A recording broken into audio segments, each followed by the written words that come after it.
Bastos kang bata ka? Sumasagot ka pa? Kaya ka siguro iniwan ng mga magulang mo dito dahil malas ka. Pilantod ka na nga, malas ka pa! Huwag niyo pong idamay dito ang mga magulang ko. Alam kong mahal po nila ako. Mahal? Jai, anong ginagawa mo? Itigil mo na to, Cedric. Wala namang magandang idudulot sa atin ang bagay na yon. Hindi rin tayo magiging masaya sa paghihiganti. Naririnig mo ba ang sinasabi mo? Ginagawa ko to para sa'yo. Pero hindi na ako masaya at natutuwa sa ginagawa mo. Ang mga taong pinoprotektahan mo ang nagbigay ng sakit sa'yo. Pero tao pa rin sila. Ano pwede nating gawin? Nung una ay nais kong isalba ang kanilang mga buhay sa pag-aakalang sila ay may daan pa sa pagbabago. Ngunit Ano? ngayon ay lubos ko nang nauunawaan ang iyong kapatid.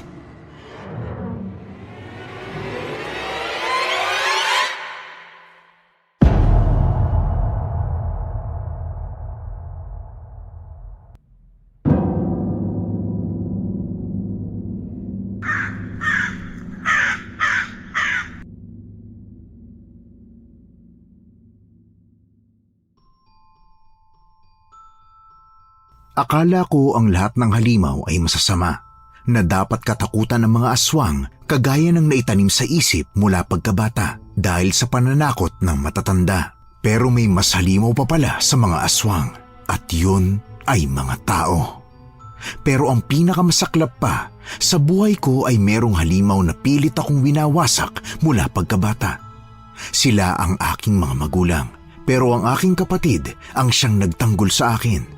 Halimaw siya, oo, pero mas halimaw ang magulang naming basta na lang kaming itinapon para malinis ang kanilang pangalan.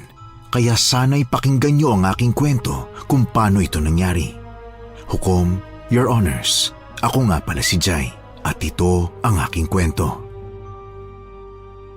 Bago ko simulan ng kwento, nakikiusap ako sa inyo mga kahukom. Your Honors, subscribe naman kayo sa channel natin. Tapos i-like nyo tong video at saka i-share na rin sa mga kaibigan. Tapos kwentuhan tayo sa comments. Lambing ko lang naman yun, Your Honors. Maraming salamat.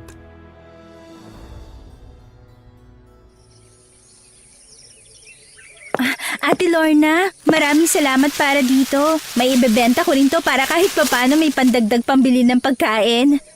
Oh my gosh! When will I have fresh air ba sa province na to? Palagi na lang kasing, kadiri ang amoy. I can almost puke sa sobrang baho. Yuck! Sorry kung nakaharang ako Next time, girl, know your boundaries. May place na hindi ka pwedeng pumunta because of your smell. Yuck! Nakakasira ng day, my God!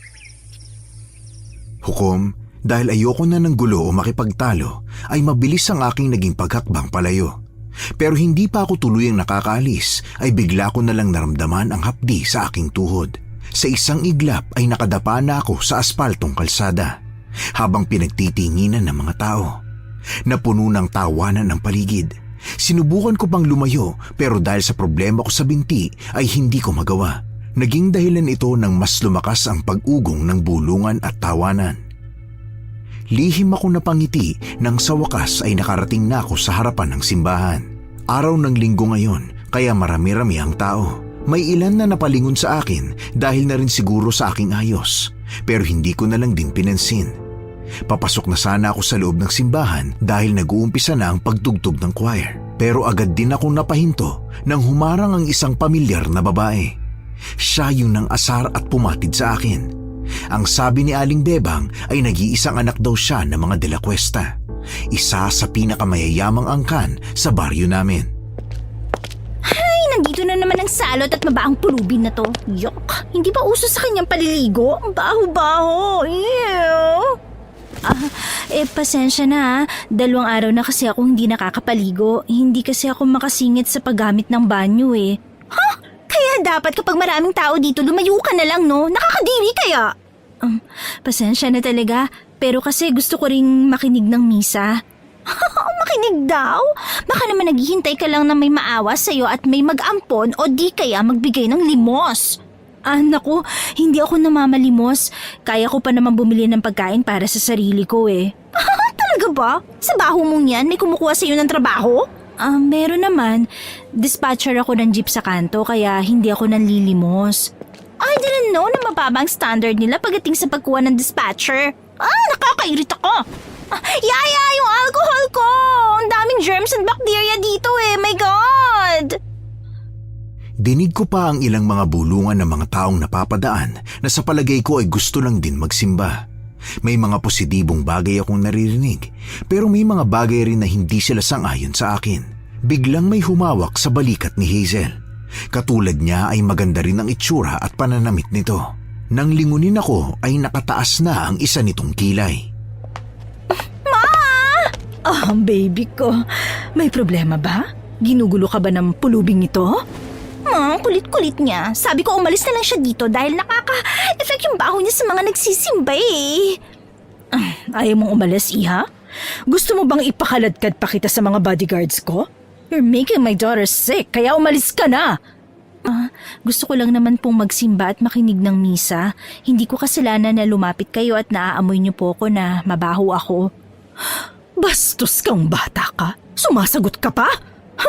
Kaya ka siguro iniwan ng mga magulang mo dito dahil malas ka. Pilantod ka na nga, malas ka pa! Huwag niyo pong idamay dito ang mga magulang ko. Alam kong mahal po nila ako. Mahal? Bakit ka iniwan? Alam ko po na may dahilan sila. Sigurado po akong babalikan nila ako. Kung ako sa'yo, Iha, hindi na ako aasa. Kasi masakit mabigo. Kasi sino ba ang magkaka-interes na balikan ka kung ganyan ka? Ako, personally, kung ako ang nanay mo, hindi rin kasi kita babalikan. Ang sama-sama niyo po. Bagay po kayong mag-ina. Pareho po kayong masama ang ugali. At huwag po kayong mag-alala. Hindi ko rin po gusto na maging nanay ko kayo. Hukom, hindi ko na pinatapos ang misa kahit na gusto kong makinig.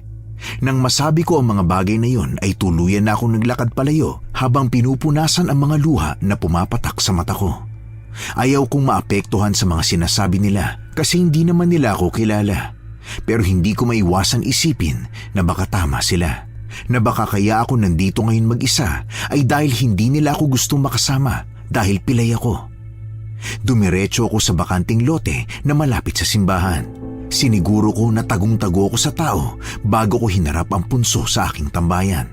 Napangiti ako bago umupo sa harapan nun. Tahimik kong tinanggalan ng mga damong ligaw at ilang mga tuyong dahon ang punso. Pasensya na, nandito ulit ako Wala kasi akong kaibigan kaya sa'yo na lang ako magkukwento kung nandyan ka man. Ikaw na lang ang kaibigan ko Total, dito rin naman ako minsan nakakatulog kapag di ako dinalaw ng antok. Alam mo, hindi ko naman talaga dapat papansinin ng mga sinasabi ng iba kasi hindi naman nila ako kilala pero minsan naiisip ko na baka tama sila. Iniwan ako kasi pilantod ako. Sorry Ang drama ko ba? Biglang lumipad papunta sa pwesto ko ang mga dahon dahil sa pag-ihip ng malakas na hangin kasabay ng pagkalat ng amoy ng lupa sa paligid. Isang maliit na nilalang ang lumitaw sa itaas ng punso. Mahaba ang balbas niyang kulay puti. Ang damit niya ay parang gawa pa sa mamahaling tela habang may di maipaliwanag na liwanag na bumabalot sa maliit na katawan nito. Sino ka? Hala, totoo ba to? Hindi ako namamalik mata? Akala ko ba nais mong makipagkaibigan? Ang buong akala ko, buo ang loob mo nang sabihin mo ang bagay na yon. Totoo ka na at nakakapagsalita pa. Bakit? Mas gugustuhin mo bang wala ako rito at tuluyan ka ng mabansagan na nasisiraan ng ulo dahil nagsasalita kang mag-isa? Hindi lang ako makapaniwala na may nakikinig pala talaga sa mga drama ko sa buhay. Masaya ako na may nakikinig pala sa mga yon. Hindi ka dapat nagpapapi. Dapat natututo kang lumaban at ipaglaban mo ang sarili mo, no? Ay, sa iyong mga kwento, batid kong pinapalagpas mo lang ang lahat ng mga nakakasakit sa'yo. Hindi naman kasi ako pwedeng lumaban lalo na at mag-isa ako sa buhay. Wala akong magiging kakampi kung sakali. Kaya hinahayaan mo na lang ang lahat na nangyayari sa'yo? Tinatanggap ang lahat dahil hindi ka naman nila pakikinggan? Tama ba? Tama na nga. Ayokong umiyak at baka bumahapan ng luha ko. Kailangan mong matutong lumaban. Hindi ako nagbibiro. Sige na, at lalaban na ako sa susunod. Mabuti kung ganon. Hindi lahat ng kabutihan ay kabutihan din ang sinusukli. Minsan sa sobrang busilak ng iyong loob ay makakagawa sila ng bagay na ikasasakit mo at hindi man lang sila hihingi ng tawad para doon. Hukom, nang tuluyang mawala ang mabuting duwende, ay noon lang ako nakahinga ng maluwag. Nanlalambot akong napaupo sa mahabang upuan na yari sa kawayan, habang marahan na minamasahe ang aking binti. Pinanood ko ang paglaro ng kulay ng mga banderitas na sumasayaw dahil sa hangin na mahinang umiihip. Ilang minuto kong ninamnam ang katahimikan hanggang sa biglang lumitaw si Hazel sa aking harapan. May nakaukit ng ngisi sa labi niya habang magkakrus ang mga braso. Pinagigitnaan siya ng dalawa pang babae. Higit na mas matangkad sa kanya pero halata sa mga ito na susundin ang lahat ng iuutos niya. Mabilis akong tumayo mula sa pagkakaupo at wala sa sariling napaatras ng kaunti. Anong kailangan nyo? Wala naman. Masyado lang kaming bored na mga kaibigan ko at naghahanap kami ng mapaglilibangan. Ganun lang.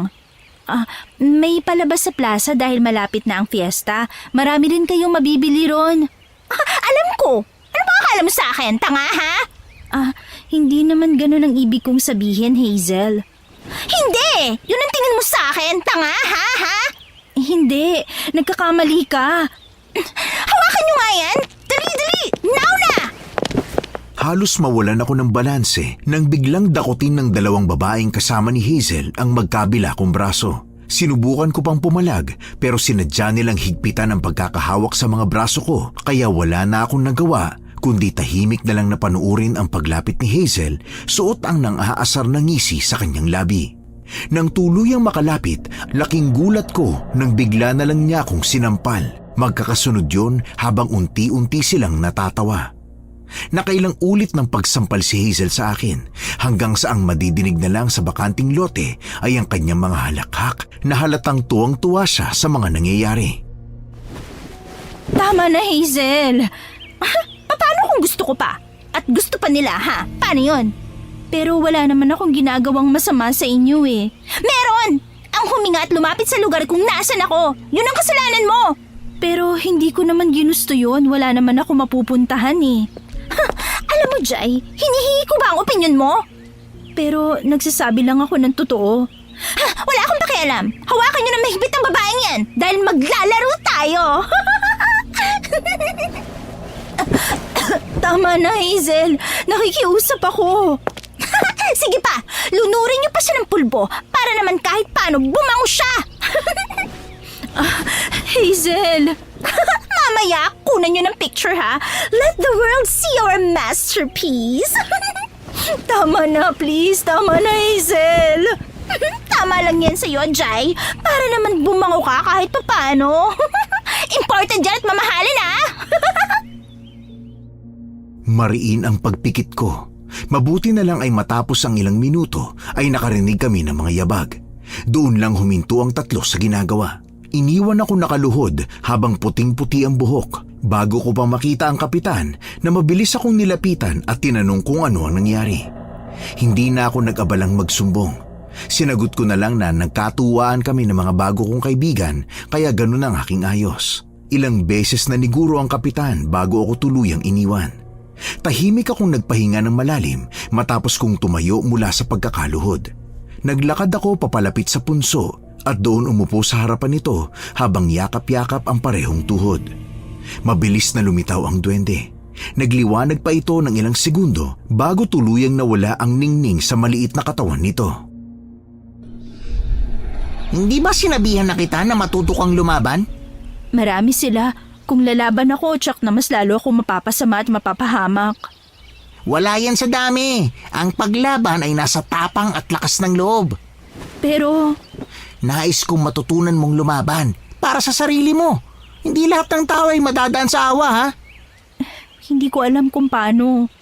Hindi ko talaga nais lumabas para kausapin ka nung nakaraan. Mas nais kong makinig na lang sa mga kwento mo dahil matagal ko nang tinalikuran ng pakikipag-ugnayan sa mga tao. Pero nung nadinig ko ang lungkot at sakit sa boses mo, ay pinangako ko sa sarili kong gagabayan kita hanggang sa kaya mo nang depensahan ang iyong sarili. Hindi ko gustong makipag-away. Wala akong magiging kakampi kung sakaling magreklamo sila. Ngunit idepensahan mo lang ang sarili mo. Wala kang gagawing masama. Hindi mo alam ang kalakaran sa mundong ito. Minsan sa sobrang pagpapahalaga sa kanilang reputasyon ay bulag na pagtatakpan ng mga maling ginagawa ng kanilang pamilya o kamag-anak. Diyan ka nagkakamali, bata. Ako'y nabuhay ng higit na mas maaga kaysa sayo. Batid ko ang ugali ng mga tao. Kung ganun nga, dapat alam mo ang sinasabi ko. Wala akong pamilya. Kung lalaban ako, walang magtatanggol sa akin. Hukom, yun ang isa sa dahilan kung bakit pinipilit ko na lang ang pag-intindi at pagpapakumbaba. Walang taong magtatanggol sa oras na kantiin ko ang anak ng mayayaman na pinipilit akong paglaruan. Kahit na gustuhin kong lumaban para sa sarili ko, kagaya ng sinabi ng duwende, ay hindi ko magawa dahil mas lalo akong lulubog. Mas lalo akong magiging kaawa-awa. Dumaan pa ang ilang araw, natapos na rin ang pista ng baryo at bumalik na sa normal ang lahat. At ang madalas na ingay na lang ng palengke, simbahan, parke ang bumubuhay sa baryo. Habang abala sa pagkubli at panonood sa nagkakasiyahang grupo nila Hazel, ay may biglang humarang sa akin na isang lalaki. Halos manlaki ang aking mga mata sa gulat nang tuluyang makita ang itsura nito. Kulubot man ang muka dahil sa hindi maipaliwanag na karamdaman, ay kitang-kita ko ang pagkakapareho ng aming muka. Ang tanging pinagkaiba lang namin ay ang mga buhok namin. Mahaba ang sa akin, samantalang hanggang batok lang ang haba ng buhok ng lalaki. Malamig ang mga mata nito, matikas at higit na malaki rin ang pangangatawan nito. Iba sa butot balat kong katawan. Sino ka? Ako nga pala si Cedric, ang iyong kakambal. Anong kakambal? Wala na akong pamilya kaya paano ko magkakaroon ng kakambal? Mahabang kwento pero simula ngayon, asahan mo na ang aking proteksyon. Hindi mo na kailangang harapin ang lahat ng nag-iisa. Teka, sandali lang. Hindi ko pa rin maintindihan ng lahat eh. Naguguluhan ako. Bakit ganyan ang itsura mo? Pinaglaruan ka ba ng mga batang pinagtataguan mo? Maayos lang naman ako. Kailanman ay hindi naging mabuti ang panunukso at ituring ang tao na isang laruan. Ayos lang ako. Hindi naman ako nasaktan. Dapat silang makaranas ng parusa para sila'y magtanda. Hindi lahat ng tao pwede nilang kayanin. Hindi mo na kailangan gawin ng bagay na yon. Mas lalo tayong mapapahamak kung gagantihan mo pa sila. Alam mo, hindi ako natutuwa na lumaki kang walang pagpapahalaga sa sarili. Kung tumupad lang sana sila sa naging kasunduan, ay hindi mo mararanasan ang nararanasan mo. Sila? Sinong sila? Ang mga magulang mo. Magulang natin. Ha? Hindi ko talaga maintindihan kung anong ibig mo sabihin. May lugar ka ba na tinutuluyan? Doon ko na lang ikukwento sa'yo. Meron. Halika, dun tayo. Hukom, dahil sa sobrang dami ng mga katanungan sa isip ko, ay mabilis ang mga naging hakbang ko. Sinisiguro ko na hindi ako makikita ng mga naghahanap sa akin, habang ramdam ko naman ang pagsunod sa akin ng misteryosong lalaki na nagpakilala bilang aking kakambal. Naging madali ang aming paglalakad bago namin narating ang bakanting lote kung saan ako nananatili. Nang tuluyang makarating sa mahabang upuan kung saan ako natutulog tuwing gabi, ay hinarap ko na ang lalaki. Kunot ang noo niya habang iniikot ang buong mata sa buong lugar. Napangiti na lang ako nang maupo ako. Marahan ko pang tinapik ang espasyo ng upuan sa aking tabi, kaya wala itong nagawa kung hindi ang umupo rin. Dito ko ba nananatili? Paano kung bigla ka mapaglaruan ng masasamang tao o ng mga lasing na tambay? Hindi mo kailangan mag-alala. Mababait ang mga tao dito sa baryo. Halos kakilala ko ang lahat ng mga taga rito. Hindi ko akalain na ganito ang dadanasin mo. Kung alam ko lang sana, sinama na lang kita. Totoo ba ang sinabi mo? Totoo ba na kapatid kita? Hindi ba sapat sa'yo para paniwalaan mo ang pareho nating wangis? Hindi lang ako makapaniwala na may pamilya na ako. Pangarap ko to, yung may matawag na pamilya. Simula ngayon, hindi na kita iiwan. Hindi mo na dadanasin ang lahat ng mag-isa. At simula ngayon, hindi ka na mapaglalaruan ni numan. Pero, hindi mo pa nasasagot ang tanong ko. Paanong hindi kita nakilala o hindi kita nakasama habang lumalaki tayong dalawa? Ilang taon ng kasal at magkasama ang mga magulang natin, ngunit hindi pa rin sila nabibigyan ng anak. Lubos ang lungkot at sakit ng babae, kaya naman nagkaroon siya ng pagkakataon para makipag-usap at makipag-ugnayan sa nilalang na nagpalaki sa akin. Nilalang? Maaari bang pakinggan mo muna ang aking kwento? Ginawa ng babae ang lahat ng kondisyon at di nagtagal ay nagbunga ang kanyang pinaghirapan. Hindi lamang isa ang ipinagkaloob sa kanya, kundi dalawa. Pero ang isa, kailangan nilang ibigay at ipagkaloob doon sa nilalang. Ngunit hindi yun natupad. Hindi sila tumupad sa naging usapan. Kaya ka naroon at hindi lumaki na kasama ako ay dahil binigay ka nila. Diyan ka nagkakamali. Nang isinilang ako, hindi nila nagustuhan ang itsura ko. Pinagtangkaan akong patayin ng sarili nating ama. Imposible. Isang kademonyuhan, hindi ba? Pero yun ang totoo. Mahalaga sa kanila ang kanilang reputasyon. Kaya naman isang kasiraan ang magkaroon ng isang anak na may wangis na katulad ko. Pero paanong buhay ka pa rin hanggang ngayon? Buong akala ng ating ama ay tuluyan niya akong napatay sa isang saksak lang. Kaya inutos niya sa mga tauhan niya na ako ay itapon. Doon ako kinuha ng kumupkup sa akin at binigyan ako ng panibagong buhay. Bagay na hindi ko ipagpapalit sa kahit na ano. Ano nangyari sa akin kung ganun? Bakit ako nasa lansangan na lang? Dahil lumabas ka ng mahina ang buto sa paa, kaya itinapon ka na lang din nila. Nais nila ang isang perpektong anak na may pagmamalaki at walang maipipintas. Ang bagay na pinaniwala ko sa aking sarili hindi pala totoo. Itinapon lang pala ako. Hindi mo kailangang iyakan ng mga ganong klaseng tao. Buong buhay ko, buong akala ko, nawala lang ako. Na hinahanap nila ako. Isang katangahan ang umiyak para sa ganong klase ng tao. Kaya naman huminto ka na, pwede ba? Alam ko na ngayon kaya hindi na ako mahahanap. Ititigil ko na ang kakaasa na magkakaroon ako ng isang pamilya. Bakit? Nandito naman ako ah. Simula ngayon, ako ang magiging pamilya mo. At least, 'di ba? May kapatid na ako. Hukom, naging magaan ang pag-uusap namin ni Cedric. Hindi ito sang-ayon sa lugar kung saan ako nakatira. Pero ayaw ko namang umalis dito dahil na rin sa duwende na naging kaibigan ko. Si Cedric na ang bumili ng pagkain namin sa karinderya ni Aling Pasing. Habang hinintay ko lang siya sa bakanting lote. Habang naghihintay, mariin kong pinikit ang aking mga mata. Unti-unting bumalik sa alaala ang kwento sa akin ni Cedric. Hanggang ngayon ay hindi ko pa rin matanggap ang lahat dahil matagal kong pinaniwala ang sarili ko na mahal nila ako, na nawala lang nila ako. Pero hindi pala yung totoo. Habang naghihintay kay Cedric ay minabuti kong umupo sa harapan ng punso. Nilinisan ko muna at tinanggalan ng mga tuyong dahon at mga damong ligaw. Suminghot ako habang natatawa. Ngayon lang kita nakitang sobrang saya, babae. Hindi ko inaasahan na may kapatid pala ako. Na may pamilya ako kagaya ng palagi kong hinihiling. Ako man ay natutuwa para sa'yo. May parte sa akin na nasaktan pero tinitingnan ko na lang din yung masayang nangyari. Yung pagkikita namin ng kapatid ko. Dapat ka pa rin mag-ingat. Ha? Saan naman? Nang dalhin mo siya rito at umapak sa lupa na malapit sa aking punso, ay ramdam ko na hindi siya pangkaraniwan. May malakas na enerhiya akong nararamdaman na hindi ko alam kung saan nagmumula. Hindi ko maintindihan ang sinasabi mo. Pinaramdam sa akin ng lupa ang bigat ng kanyang presensya. Masyadong delikado at mapanganib. Hukom, hindi pa ako tuluyang nakasagot nang biglang makarinig kami ng mga yabag. Tuluyang naglaho mula sa aking harapan ng kaibigan, kaya naman tahimik na lang akong tumayo. Nang lingunin ko kung saan nanggagaling ang mga yabag, ay parang kusa na akong napatras dahil sa pamilyar na grupo ng mga babae. Mayroon pa ring mga ngisi sa labi ang kanilang mga mukha habang taas noong nakatingin sa akin si Hazel.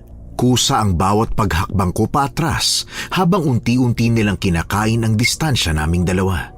Mayayabang ang kanilang mga tindig habang nagsisimula na naman ang mga halakhak nila. Oo, Jai! Bakit parang takot na takot ka na naman sa amin? Di ba dapat kami nga matakot sa'yo? Hazel, ayoko na ng gulo. Pakiusap, tama na to. Sino ka ba para questionin ang mga gusto ko, ha?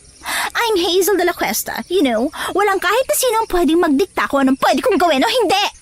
I am the de la Cuesta's princess, kaya anong karapatan ng pulubing katulad mo na pigilan ako sa gusto kong gawin, ha? Hazel, nakikiusap ako. Huwag ngayon. And mas lalo ako nati-trigger dahil sa kaartehan mong yan. Hazel, may bisita ako ngayon. Baka pwedeng sa ibang araw na lang to. Bisita raw? Do you think I'm a fool to believe you? Sino naman na mag-aaksaya ng loob na bisitahin ng mabaho at walang kwentang katulad mo, ha? Huli na bago ako nakailag. Marahas akong napaupo sa lupa nang tinulak ako ng dalawang kasama niya. Mas lalo akong nanlambot nang mapansin ang ngayon ay nasira ng punso. Nadaganan yun ng aking kamay kaya medyo gumuho. Hindi pwede to.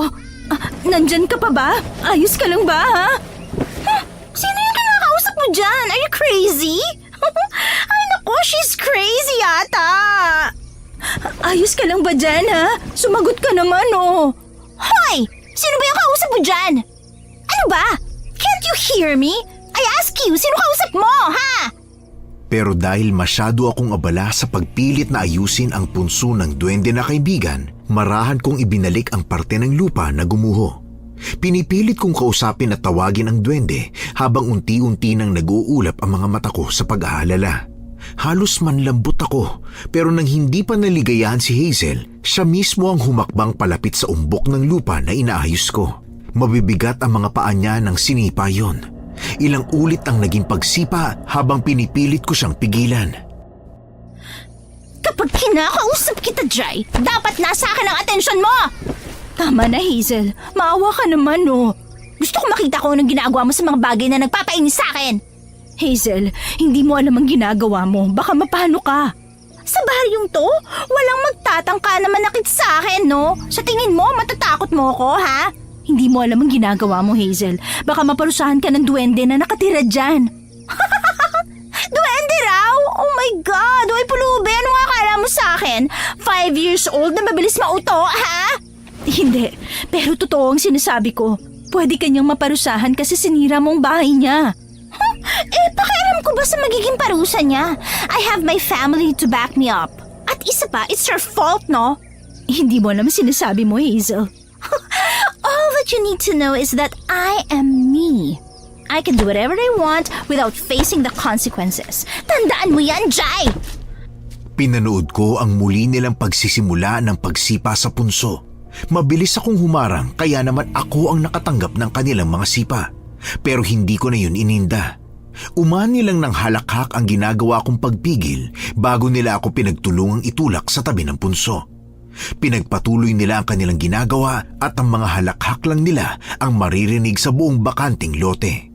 Hindi ako makagalaw sa aking kinatatayuan, Hukom. Ramdam ko ang hapdi ng tuhod ko dahil sa maliliit na gasgas na natanggap ko dahil sa pagtulak. Tuluyang tumulo ang luha sa mga mata ko habang nararamdaman ang panlalambot ng katawan. Kaya naman nang tinulak ako ng dalawang kasama ni Hazel ay mabilis akong natumba. Nagpatuloy ang pagsabunot, pagsampal at paghampas sa akin at patuloy lang ako sa pag-iyak.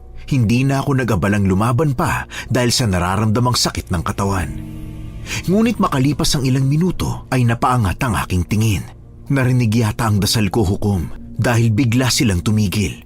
At nakita ko sa aking harapan ang aking kapatid na malamig na nakatitig kay Hazel. Hawak niya ang kamay ni Hazel na nakataas. Halatang-halatang balak pa niyang ipanghampas yun sa akin. Dahil sa galit na nakikita ko sa kapatid, ay pinilit kong tumayo bago ko hawakan ng kanyang braso. Cedric, tama na. Huwag mo nang patulan. Sinabihan na kita. Pero ayoko ng gulo.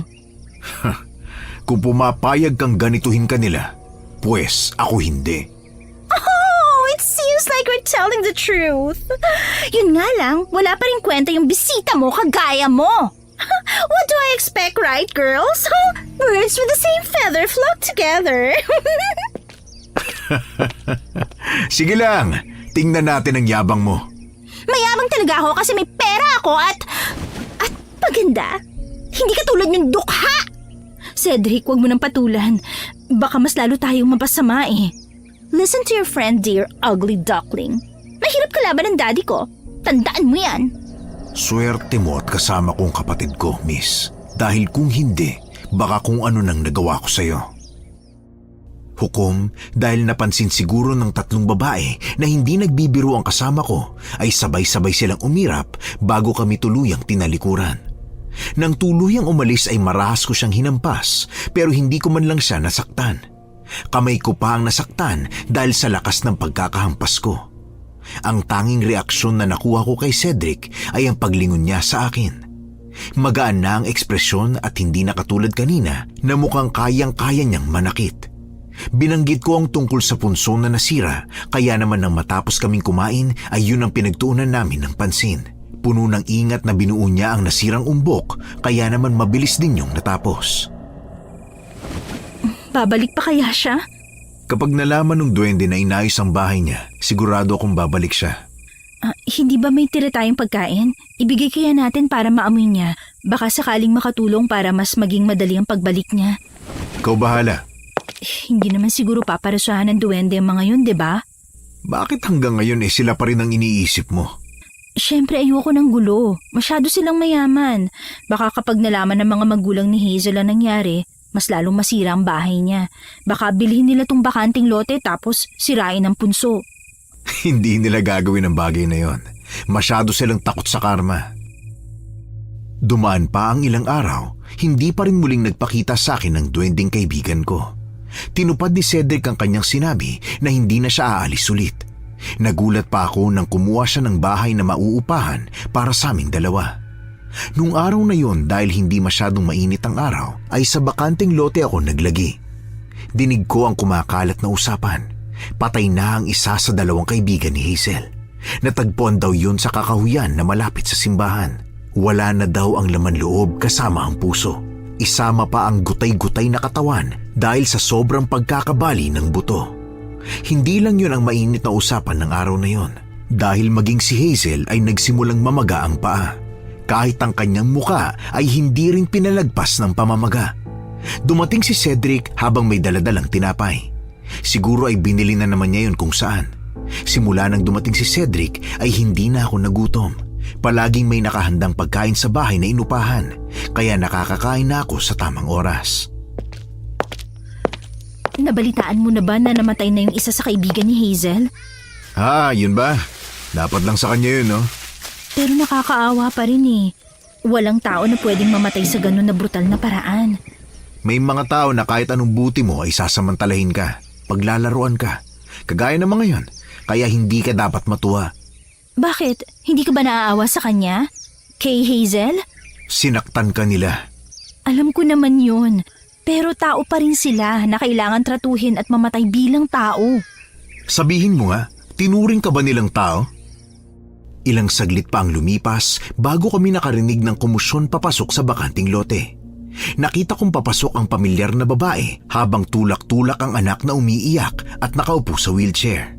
May kasama silang dalawang lalaki. Ang isa tingin ko ay asawa dahil sa kanyang bihis at tindig.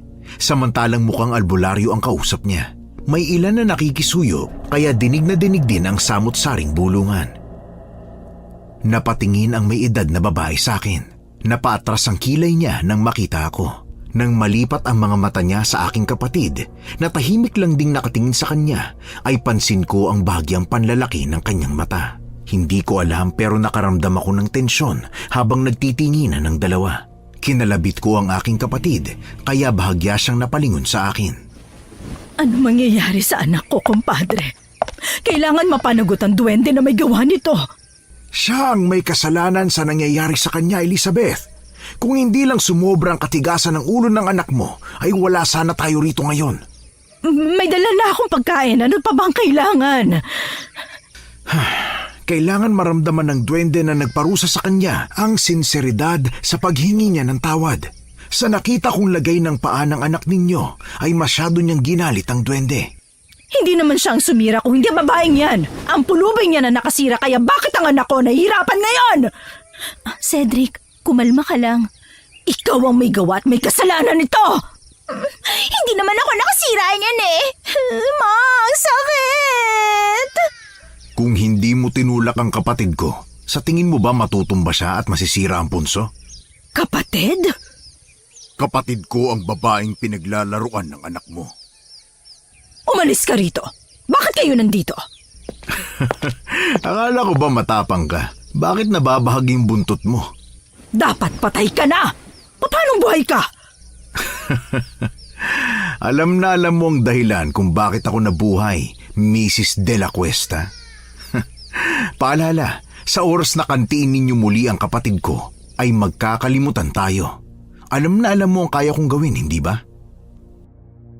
Hindi ko alam at hindi ko naiintindihan ang kanilang pinag-uusapan. Pero ramdam ko ang bawat talim ng mga salita na pinapakawalan ni Cedric. Marahan ko lang na inilipat ang aking tingin sa kanilang dalawa, habang ang dalawang lalaki na kasama ay tahimik lang na nakikinig. Si Hazel ay katulad kong naguguluhan.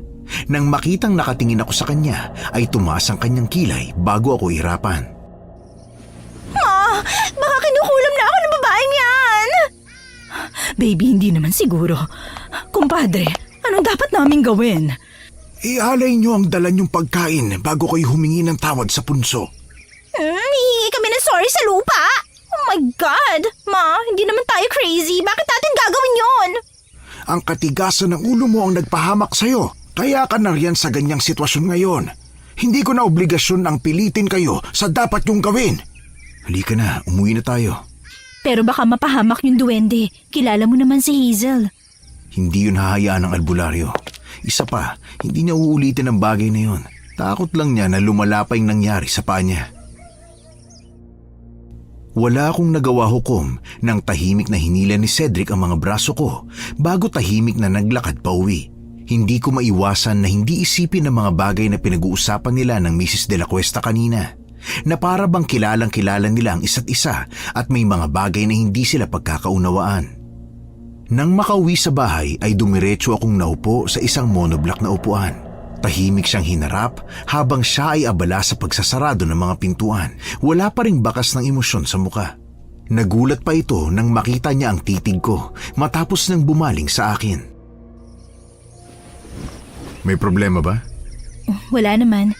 Curious lang ako. Saan naman? Para kang tanga dyan kung makatingin eh. Paano mo nakilala yung nanay ni Hazel, si Mrs. De La Cuesta? Yun ba? Hindi mo ba talaga alam? Ang alin? Ang mag-asawang sinasabi ko ay ang nagtangkang pumatay sa'yo. Paano nangyari ang bagay na yun? Hindi ko maintindihan. Paano nagawa nila ang bagay na yun? Itinuring nila akong katawa-tawa at ang ating ina. Hindi ko akalain na totoong sinabi niya na mas gugustuhin niya akong itapon kaysa alagaan. Sinabi ko na sa iyo noon, hindi ba? Hindi mo kailangang iyakan ang mga ganong klaseng magulang. Hindi lang ako makapaniwala na kaya naman pala nilang magmahal ng ibang anak. Mahal na mahal nga nila si Hazel eh. Pero sa bagay, si Hazel maganda. Ako, pilantod. Ikaw naman. Ano, pangit? Nagkatinginan kaming dalawa ni Cedric. Namalayan na lang namin na pareho na kaming tumatawa. At dahil doon ay nawala ang lahat ng tensyon. Naging magaan ang loob ko na kanina pang sobrang bigat. Nailing na lang si Cedric sabay bumuntong hininga. Minabuti ko na lang na maghugas ng mga naiwang hugasin bago kami umalis at tumambay sa bakanting lote. Habang mag-isa ay pinipilit kong isiksik sa utak ko ang masasayang alaala para wala akong panahon para makapag-isip ng kung anong negatibo. Habang naguhugas ng pinggan, mabilis ako napatingin sa bintana nang may makita akong bulto. Sing bilis ng kidlat itong dumaan kaya hindi ko alam kung mamamalikmata ba ako o hindi. Mabilis kong tinapos ang hugasin at saka nagpunas ng kamay sa basahan na nandoon bago ko tinawag si Cedric. Pero bihira akong makakuha ng sagot kaya inikot ko na lang ang buong bahay. Pero hindi ko pa rin makita ni anino niya. Saan na kaya yun nagpunta? Kanina lang nandito pa yun eh. Palagi na lang talagang nawawala. Baka naman nag-ikot lang. Tama. Hindi mo pa rin alam ang totoong katauhan ng kapatid mo? Nagbalik ka! Akala ko hindi na ulit kita makikita eh. Ako ay nagpakita lang para balaan ka. Ha? Para saan naman? Baka matapos na ang pang-aasar sa akin nila Hazel dahil nga namatay yung isa niyang kaibigan. At wala kang ideya kung sino ang may gawa ng bagay na yon? Bakit? Mukha bang kaya ko maging suspect? Sa nakita kong pagtanggap mo sa lahat, sa tingin mo ba ay paghihinalaan pa kita? Kung ganon, ano sinasabi mo? Kilala mo ba kung sinong pumatay dun sa kaibigan ni Hazel? Bakit hindi mo tanungin ang iyong kapatid? Si Cedric?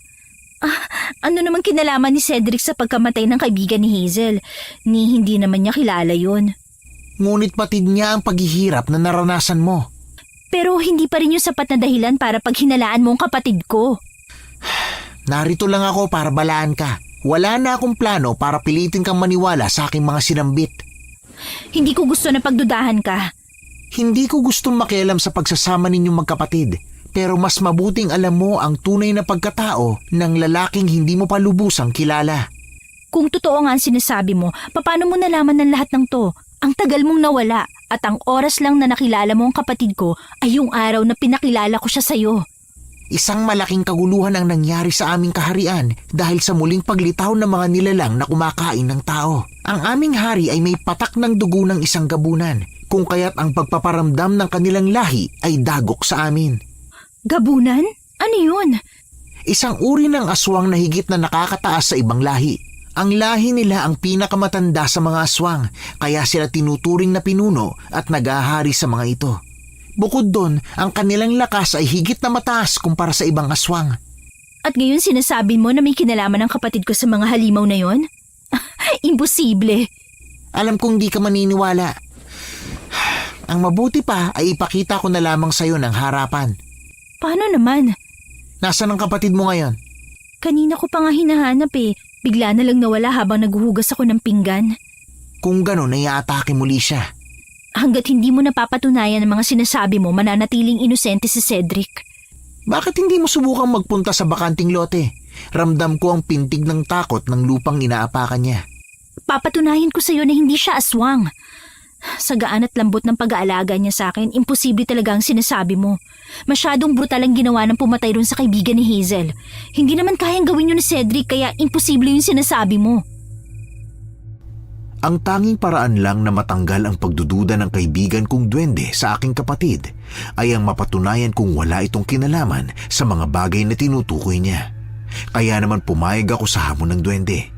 Dahil kabisado ko ng daan na yun ay hindi ko na kinailangan ng kahit na anong liwanag. Kahit na madilim na ay ligtas ako nakarating sa sinabing lugar ng duwende. Halos manlambot ang tuhod ko nang makita ang isang matikas na halimaw at ang kanyang magiging biktima. Mula sa kinatatayuan ko ay rinig na rinig ang walang awang mga halakhak niya habang pinapanood ang paggapang ng kaibigan ni Hazel sa kanyang harapan. Halos manlaki ang aking mga mata nang lumuhod ang halimaw, kasabay ang marahas na paghawak niya sa mukha ng kanyang biktima. Basang-basa na ang mukha nito dahil sa pinaghalong luha at dugo na gawa ng mga sugat at galos na ginawa niya sa biktima. Naniniwala ka na? Imposible. Hindi si Cedric yan. Paano mo mapapatunayan na si Cedric yan? Tawagin mo. Agawin mo ang atensyon niya. Napapaliw ka na ba? Paano kung ako naman ang puntirihin at tatakihin niya? Hindi ka niya sasaktan. Sinasabi mo lang yan kasi naniniwala ka na kapatid ko ang halimaw na yan. Paano kung hindi? Nasisiguro akong tama ang sinasabi ko. Hindi ka magagawang saktan ng halimaw na yan dahil kapatid mo siya. Nanlaki ang mga mata ko nang magtama ang paningin namin ng kaibigan ni Hazel. Bakas ang takot at ginhawa sa mukha niya nang may makitang tao na pwedeng makatulong. Agad nitong binigay ang buong lakas at itinaas ng bahagya ang katawan kasabay ng pagtawag sa akin. Tatakbo na sana ako at magtatago bago pa makalingon ang halimaw, ngunit huli na. Pansin ko ang gulat sa mga mata ng halimaw nang mapalingon yun sa akin. Ang kaninang mabangis na pinapakita ay tila na bahag. Mula sa tila isang tigre na handa ng sumunggab ay naging isang malambing na pusa ang halimaw. Biglang naglaho ang takot at kaba na nararamdaman ko kanina. Cedric, paano mo ito nagawa? Sinaktan ka nila. Nararapat lang sa kanila na parusahan. Pero mapapatay mo na siya. Wala akong pakialam. Kailangan kong pagbayarin lahat ng manakit sa'yo. Cedric, mali yung ginagawa mo. Kasalanan sa Diyos ang pumatay. Kasalanan sa batas. At ang ginagawa nila sa'yo ay isang kabanalan? Jai, pinoprotektahan lang kita. Masyado kang mabait. Masyado kang duwag, kapatid ko. Dahil ayoko ng gulo. Nabuhay ako mag-isa. Sa tingin mo ba kaya kong labanan ng mga naglalakihang pamilya nila? Isang kaduwagan. Pwedeng kaduwagan para sa'yo, pero yun lang ang paraan para mamuhay ako ng walang gulo habang mag-isa. Hindi mo yun naiintindihan kaya tumigil ka na. Kailan mo mauunawaan at maiintindihan na hindi mo sila kailangan pakibagayan? Nandito na ako. Ako lang ang kakampi mo.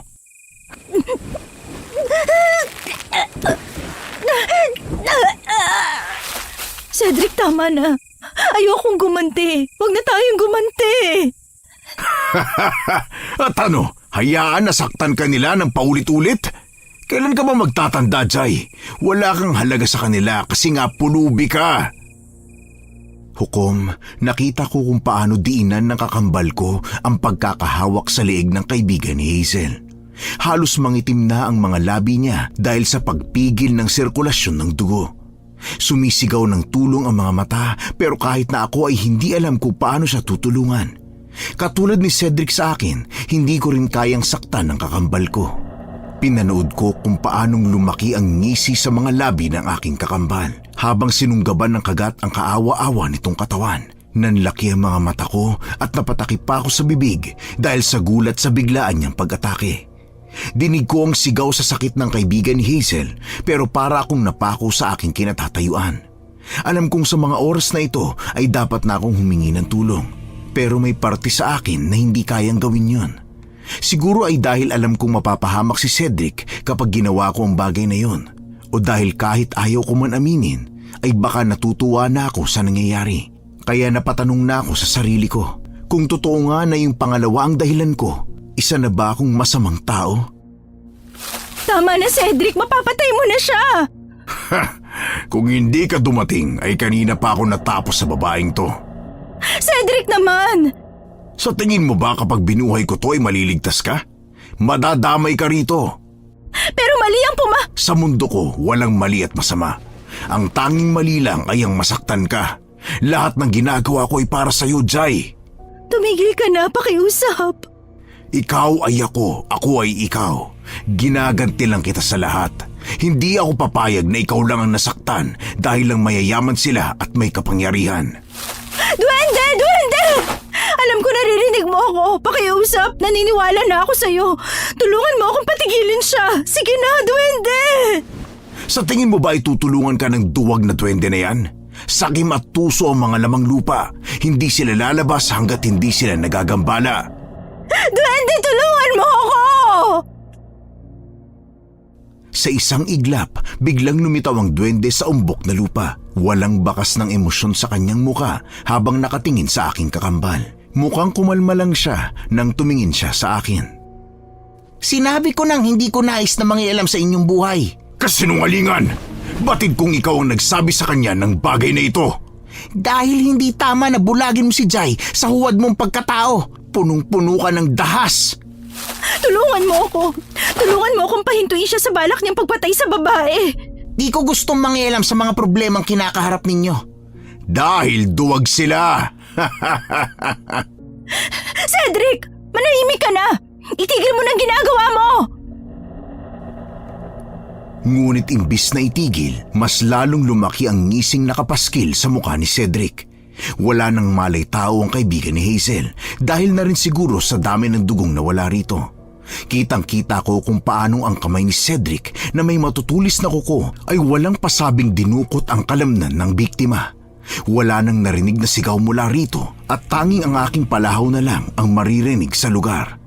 Inisang dakot ni Cedric ang laman loob nito bago tuluyang bitawan ang kaawa-awang katawan. Nagtayuan ang aking mga balahibo nang tuluyan itong bumagsak sa lupa at parang nakatingin pa sa akin ang mga nakadilat na mga mata. Dinig na dinig ko ang masayang halakhak ng aking kakambal habang unti-unting nilalamon ang mga nakuha niyang laman loob. Pinilit kong hindi masuka sa tagbong yun, kaya naman inabot ng maraming segundo bago ako nakalapit sa kanya. Agad kong naagaw ang atensyon ng aking kapatid. Walang bakas ng pagsisisi ang makikita sa kanyang muka. Ang hayop na anak naman ng mag-asawang yun ang isusunod ko. Sa oras na magawa ko yun ay wala nang manggugulo sa'yo. Pero pamilya natin sila. Kadugo. Tinuturing mo pa rin silang pamilya? Saang panahon ka ba nagmula at napakahalaga sa'yo ng salitang pamilya na handa mong kalimutan ang lahat ng kasalanan at sakit na naranasan mo dahil sa kanila? Kasi buong buhay ko hindi ko naranasan ang bagay na yon. Buong buhay ako nakulong sa ideya na baka naiwala lang ako. Hindi mo yun naiintindihan kasi hindi mo yun naranasan. Yung pakiramdam na ang liit ng tingin mo sa sarili mo kasi walang magulang na nagmamahal at nag-aalaga sa'yo. Kaya masisisi mo ba ako kung pinahalagahan ko pa rin ang pamilyang yun? Hindi sa lahat ng pagkakataon ay lalambot ako sa mga luha na tumutulo sa mga mata mo.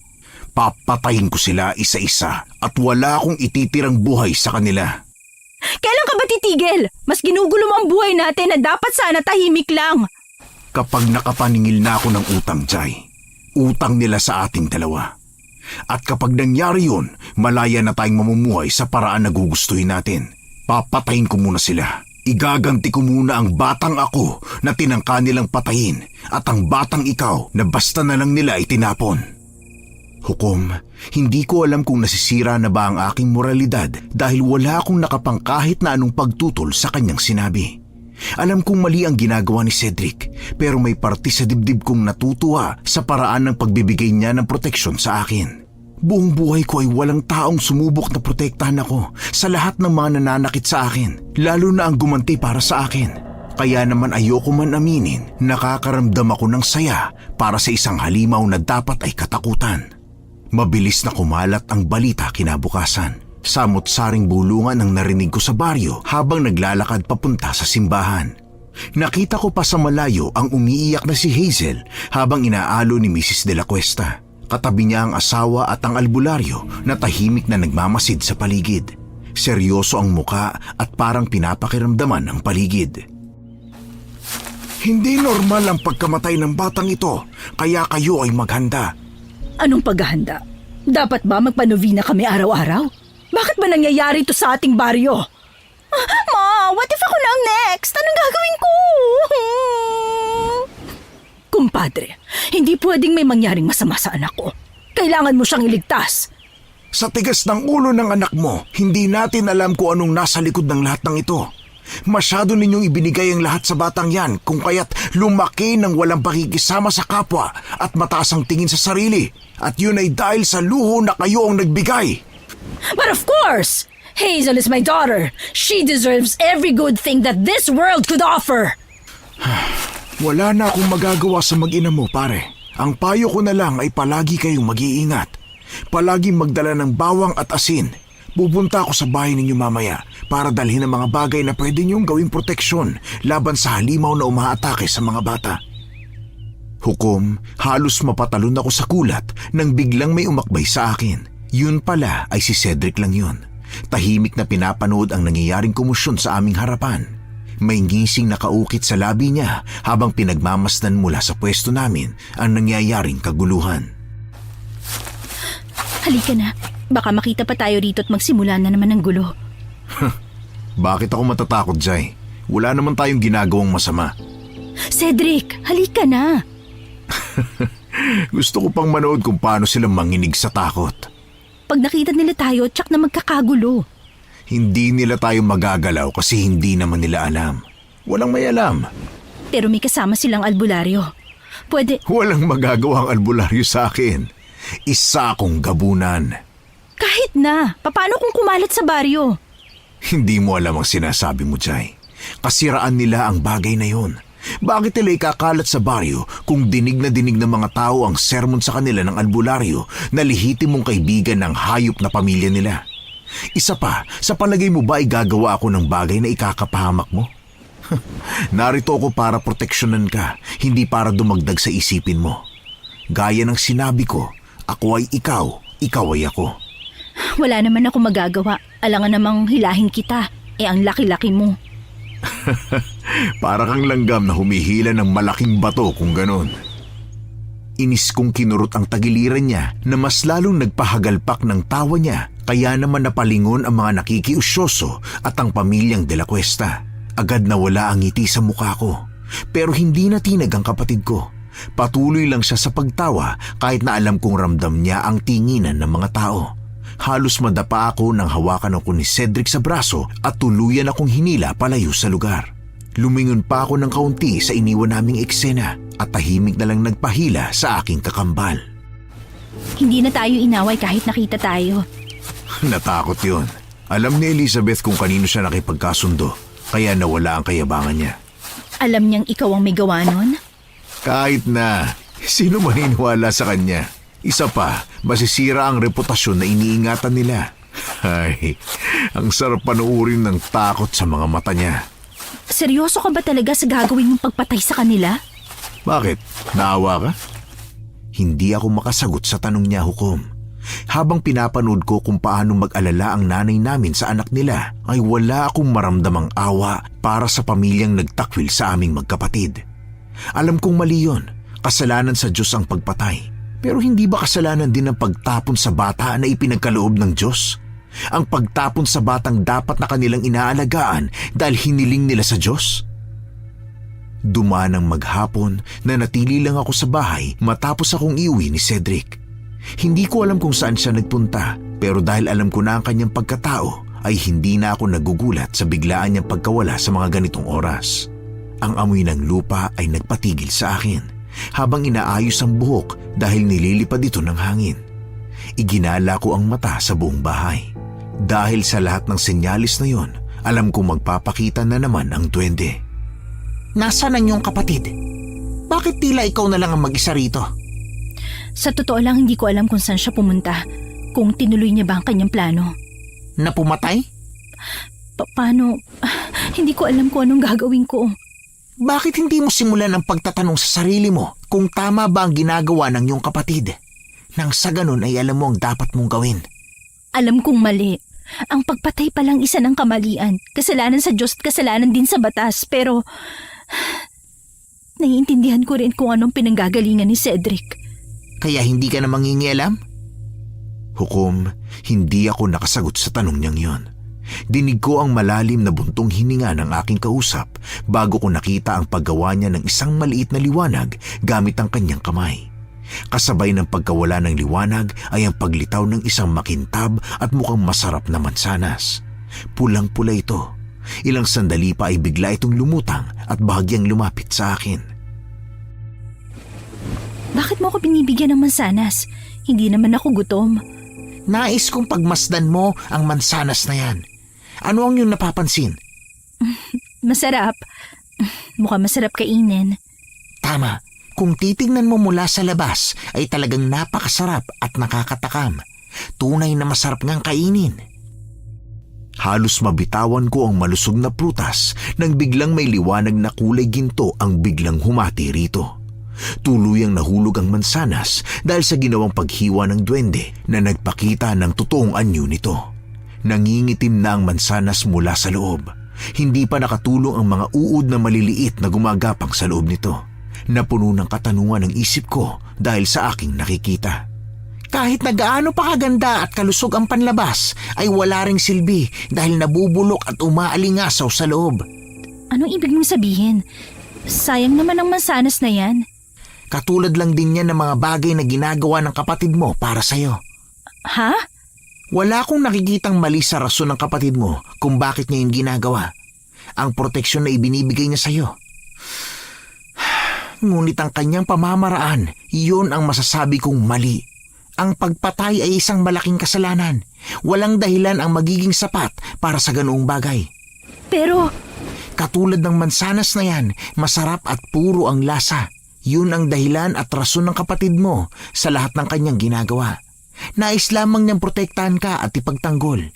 Ngunit kagaya rin ng prutas na yan, nabubulok at inuuod ang kanyang paraan dahil isang malaking kahibangan ang kanyang ginagawang pagpatay. At sa huli, hindi busilak ang prutas na mayroon ka kaya wala rin yung magiging silbi. anong nais mong iparating kung ganun? Kahit anong payo ko ay ikaw pa rin naman ang masusunod. Kagustuhan mo pa rin ang iyong gagawin.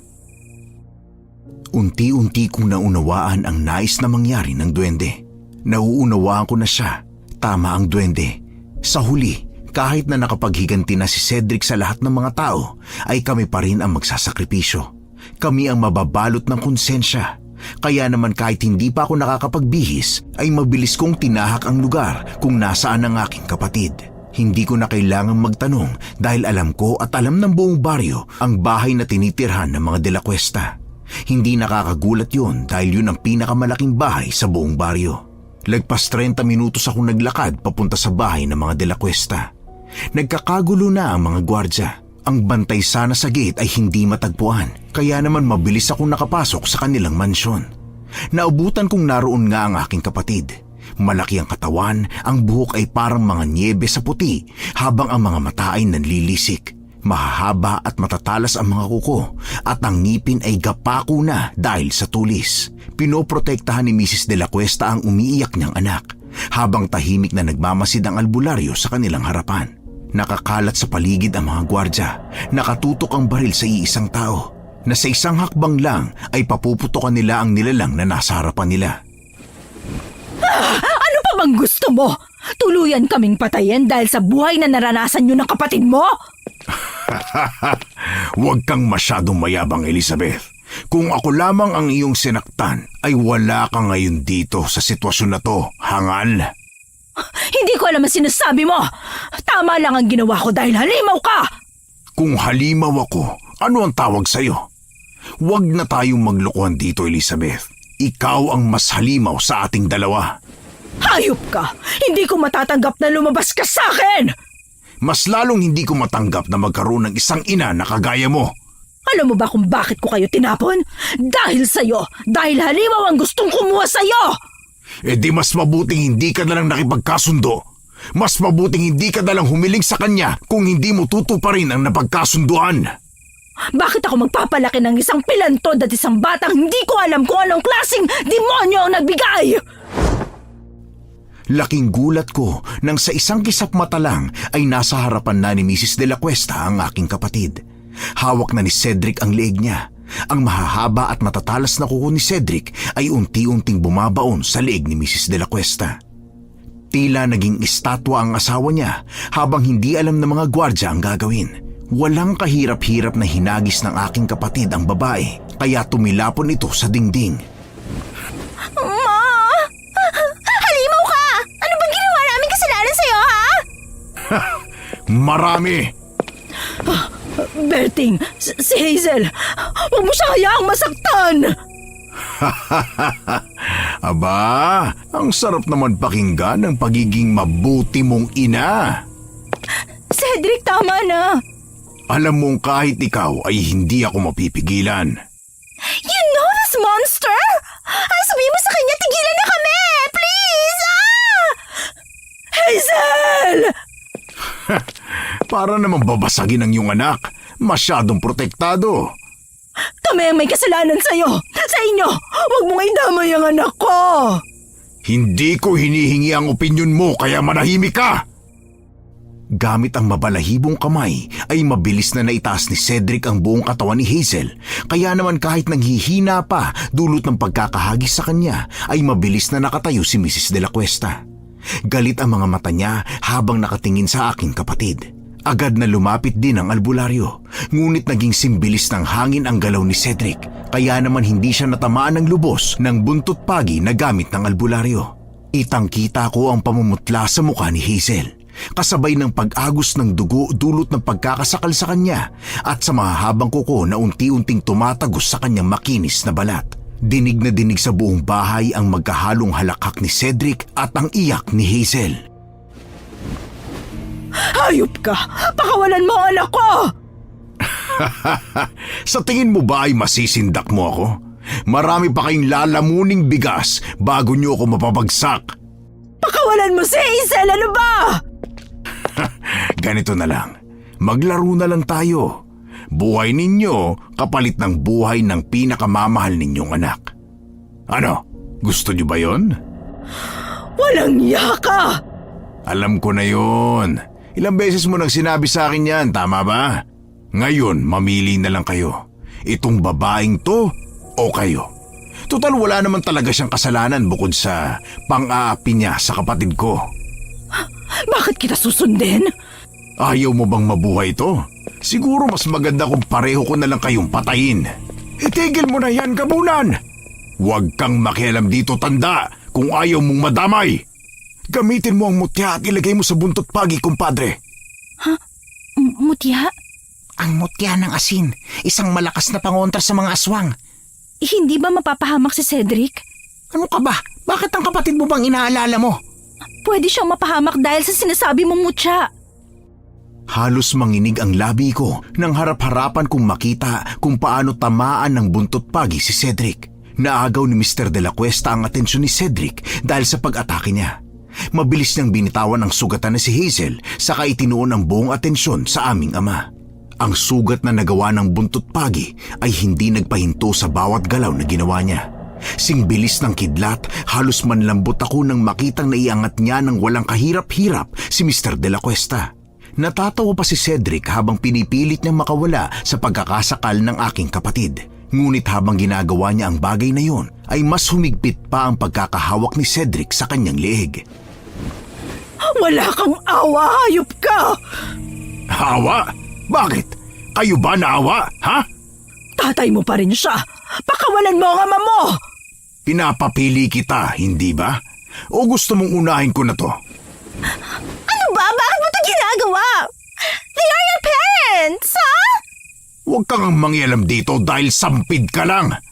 Akalain mo yun, mas minahal at inalagaan mo ang sampid na yan kaysa sa sarili mong anak, sa sarili mong dugo.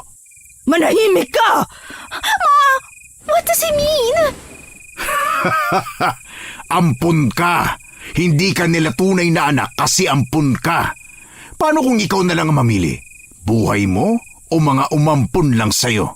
Hayop ka! Dapat talaga namatay ka na noon pa! Wala kang kasing sama! Gusto mo bang unahin ko na ang papa mo, ha? Mas lalong kumabog ang dibdib ko habang nanunood.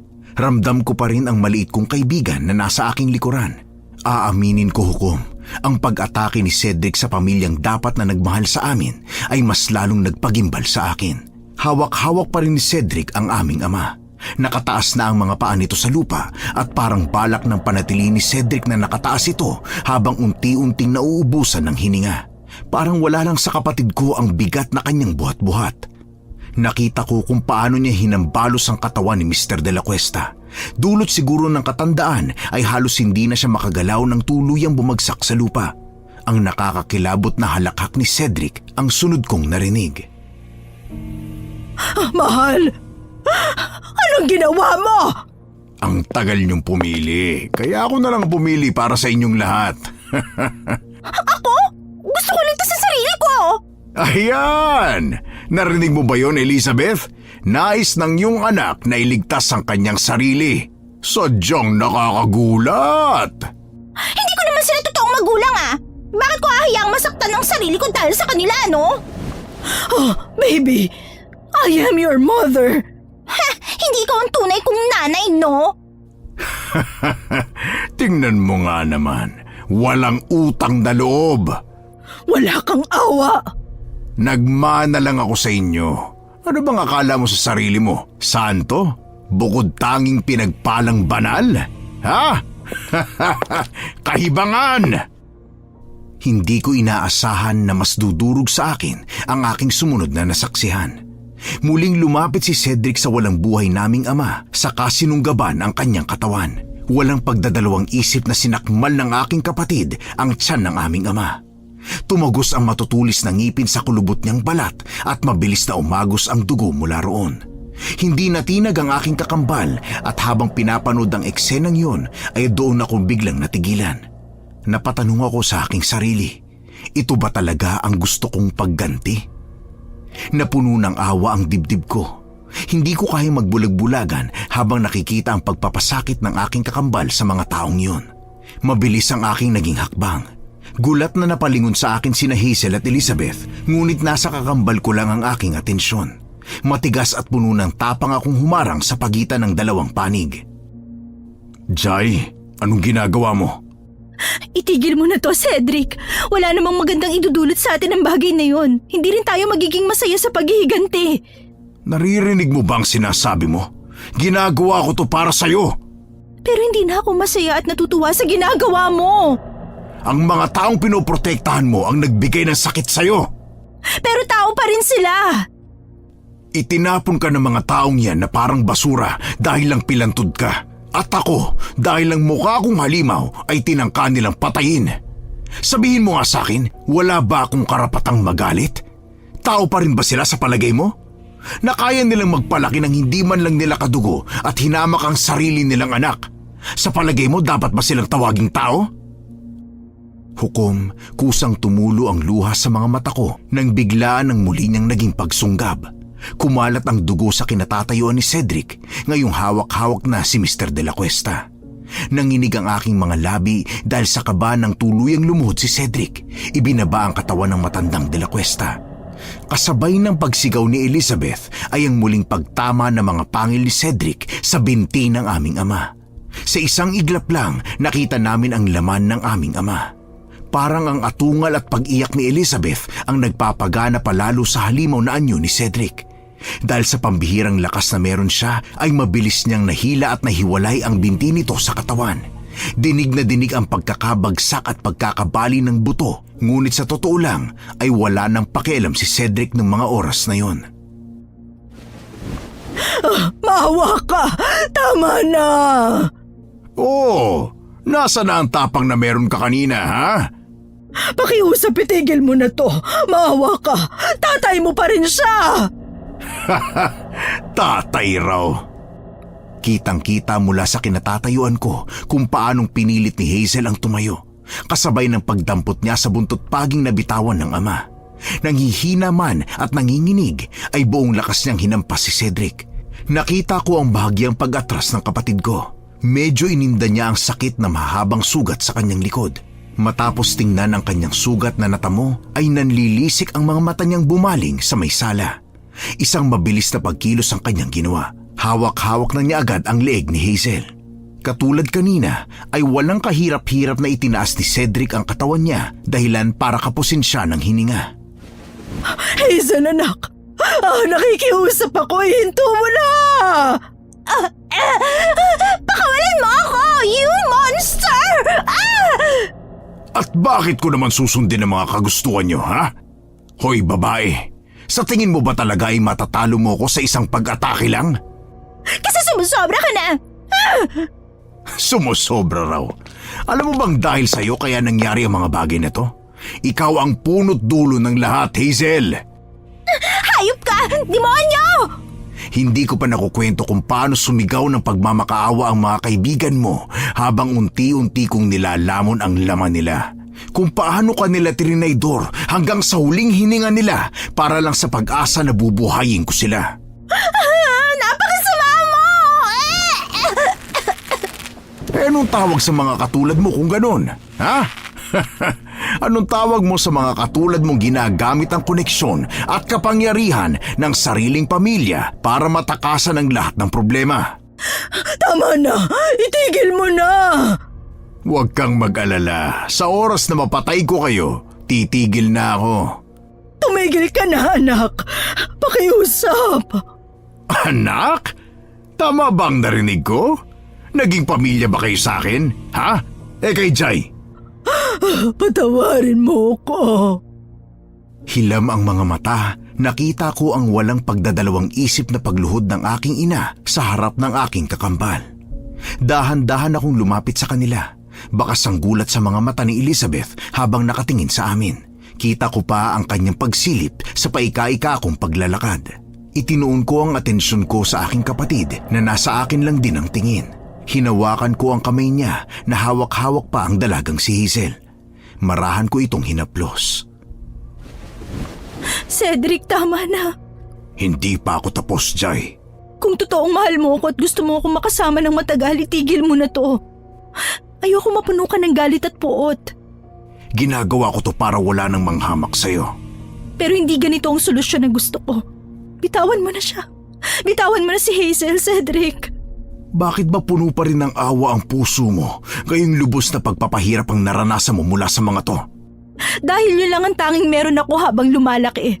Hindi ko pwedeng kalimutan ang bagay na yun. Lingid sa aming kaalaman ay puno ng pag-iingat na naglakad si Elizabeth para sa sandata.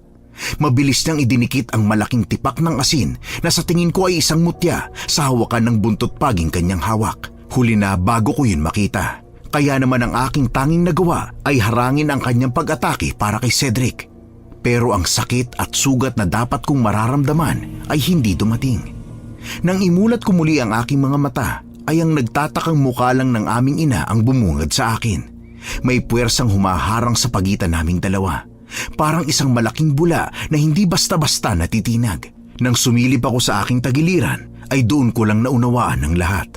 Ang aking munting kaibigan ay tahimik na nakatayo sa aking tabi. Pinagliliwanag ang kanyang mga kamay para sa isang proteksyon. Ang kaninang unti-unting pagpayag ni Cedric sa aking kagustuhan ay naglaho. Mabilis pa sa kidlat ang naging galaw niya. Pero nakabawi na ng lakas si Mrs. De La Cuesta, kaya naman nakatakbo siya papalayo sa halimaw. Ngunit walang-wala ang kanyang bilis para kay Cedric. Isang sunggab sa katawan ang ginawa ni Cedric sa katawan ng babae bago niya inihagis ng walang pagdadalawang isip. Hindi niya binigyan ng pagkakataon na makatayo ang aming ina at muling ginamit ang bilis para makalapit sa pinagbagsakan niya. Dinampot muli ni Cedric ang aming ina at saka walang pagdadalawang isip na inihagis sa pwesto ni Hazel. Kapwa nanginginig na ang mag-ina, ngunit walang pakialam ang aking kapatid. Ligtas na sana kayo. Mabubuhay na sana kayo at paglalamayan na lang ang padre de pamilya. Pero masyado kayong ganid na gusto nyo kong patayin. Dahil napakasama mo. At ikaw naman isang masamang ina at traidor. Punong-puno ng kasamaan ang inyong katawan na hindi ko talaga alam kung magkalahi ba talaga tayo o ano. Wala akong pinagsisisihan sa lahat. Narinig mo ba yun, Jai? Ang kabutihan at pagtulong mo ay wala ring silbi dahil wala silang utang na loob. Sisiguruhin kong mamamatay ako ng lumalaban. Ma, tama na! Kung gusto mong mamatay, huwag mo ako idamay, no? Oh, tigilan mo na raw, sabi ng paborito mong anak. Sa totoo lang ay kaya kong pagsabayin kayong dalawa. Gusto niyo ba yon? Pwede niyo yung gawing mother and daughter bonding. Huwag mo nang idamay ang anak ko rito.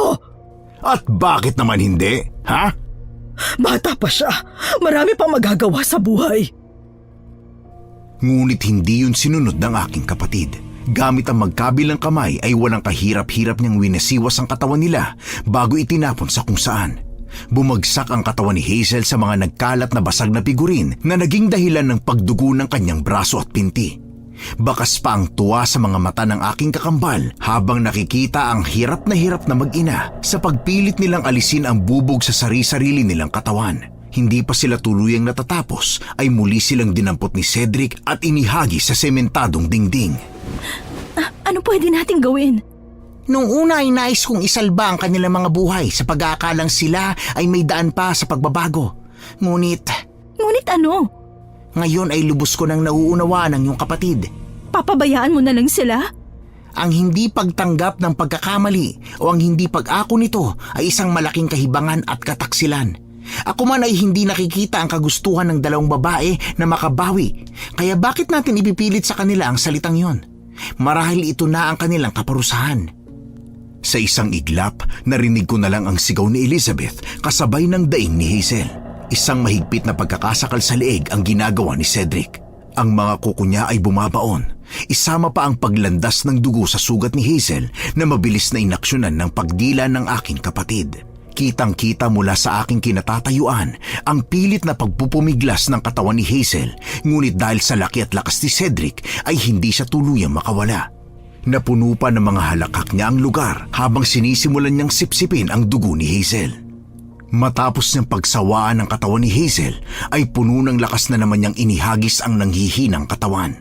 Dilat ang mga mata ni Hazel habang nakatingin sa akin. Nanghihina at bakas ang kawalan na ng pag-asa. Sa isang iglap, itinarap ni Cedric ang mahahaba at matutulis niyang kuko sa dibdib ni Hazel at walang pasubaling hinugot mula sa loob ang puso ng dalaga. Kaya naman tuluyan ang nalagutan ng hininga si Hazel. Hazel! Hazel anak! Hindi pwede! Hazel!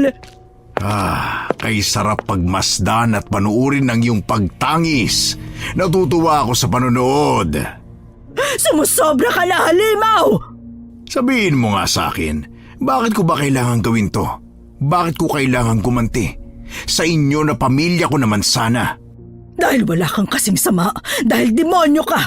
Wala akong pinagsisisihan sa aking ginawa dahil bagay lamang yun sa inyo ng pilantod mong kapatid. Wala kayong...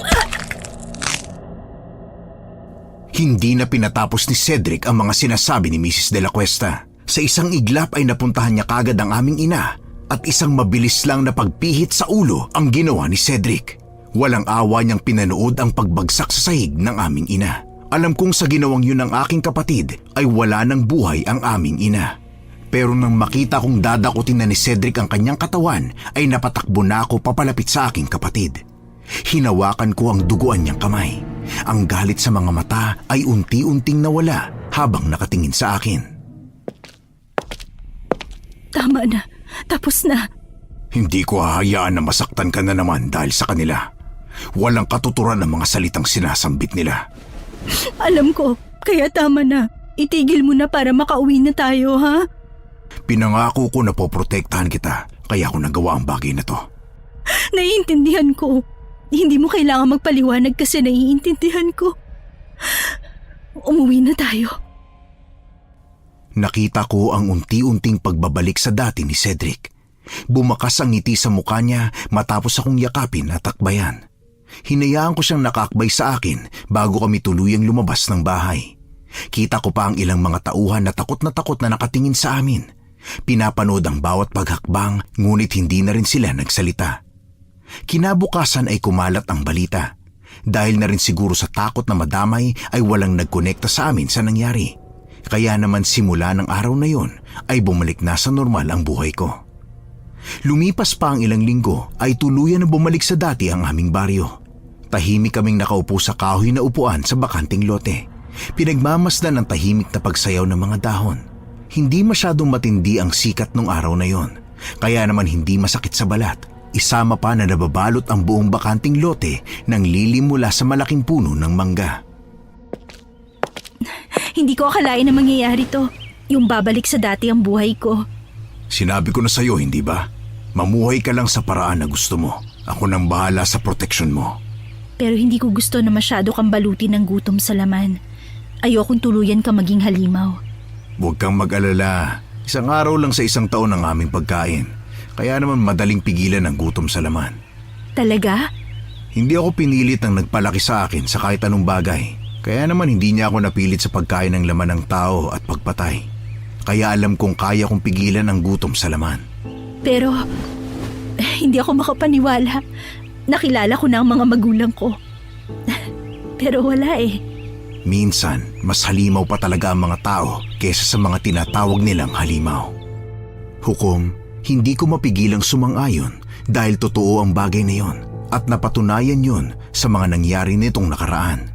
Sa kagustuhan ng mga delakwestang mamuhay ng tinitingala, itinapon na lang nila basta ang pakikipagkapwa-tao na dapat sana ay alam nila lalo pa at mataas ang antas ng kanilang edukasyon. Ang pagbubukas ng bagong araw para sa amin ay nagsilbing bagong simula. Pinipilit na kalimutan ang lahat ng masasamang nangyari sa nakaraan. Kasama na doon ang mga magulang namin na una kaming kinalimutan at pinagpalit sa mas perpektong anak para sa kanila.